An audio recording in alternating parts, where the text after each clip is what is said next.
आप लोगों ने मुत्तहिद होकर एक फैसला किया और उसके नताइज आप देख रहे हैं। मुझे एमएलए बने हुए आज 100 दिन हो गए, यानी 3 महीने 10 दिन।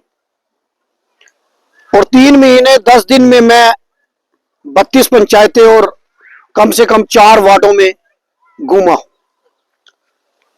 आपका फैसले पे मैं डिपेंड करता है कि आप किस तरीके के आदमी को यहां से जताते हैं। जब हमें वोट डालने की टाइम आता है तो हम ये नहीं देखते कि हमारा काम कौन करेगा।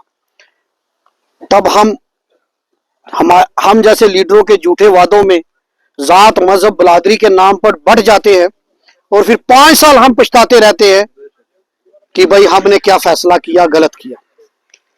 एमपी आपने चुना, सही चुना। एमएलए भी आपने चुना, वो भी आपको लग रहा है कि सही चुना। अब एक काम और रह गया, एक काम आपने और करना है, काउंसलर आपने सही चुनना है।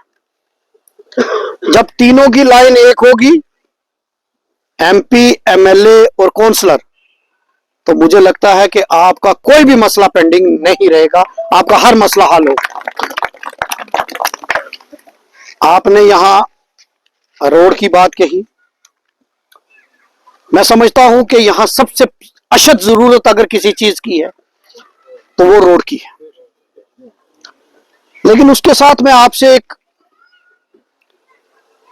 तल्ख बात, कड़वी बात करूंगा, लेकिन सच्ची बात करूंगा। क्योंकि जब हम घर बनाते हैं तो हम देखते हैं कि भाई अगर रोड 10 फुट है तो हम कहते हैं अपनी तो मैं पूरी कवर कर लूं, 1 फुट और ले आऊं अंदर। हम तब ये भूल जाते हैं कि ये जगह किसी और ने इस्तेमाल नहीं करनी।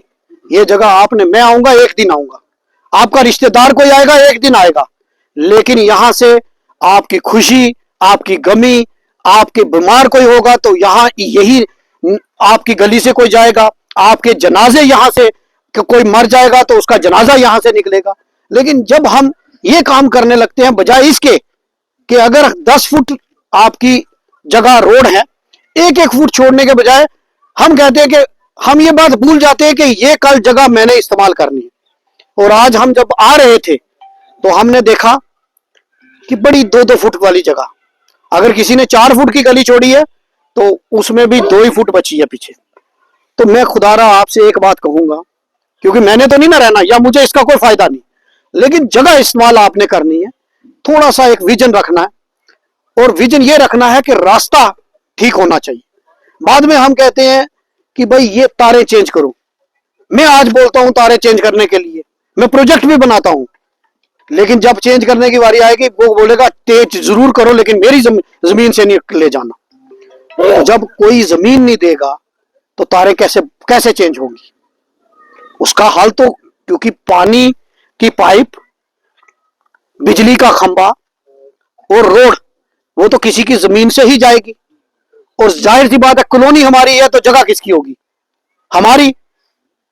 तो इसलिए इस पे भी हमें इत्तेफाक राय करके, मैं इसमें आपको इसलिए ये बात कह रहा हूं क्योंकि मैंने देखा है, हम जब प्रोजेक्ट सैंक्शन करा के लाते हैं बड़ी मुश्किल से पैसे, हमारे पास इतना प्रेशर होता है कि 100 डीपीआर है, 100 में से 5 मांगते हैं।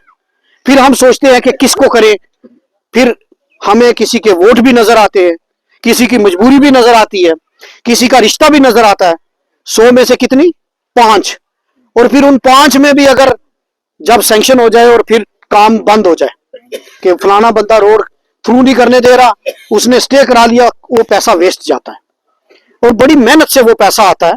इसलिए मैं आपसे कहूंगा कि एक तो आपने, मुझे लगता है जिस तरीके का आपका कोऑर्डिनेशन है यहां इस कॉलोनी का, और जगह जगह आप लोग इकट्ठे हुए, मेरी माताएं बहनें यहां बैठी हैं, मुझे लगता है कि आप सब में कोऑर्डिनेशन बहुत अच्छी है।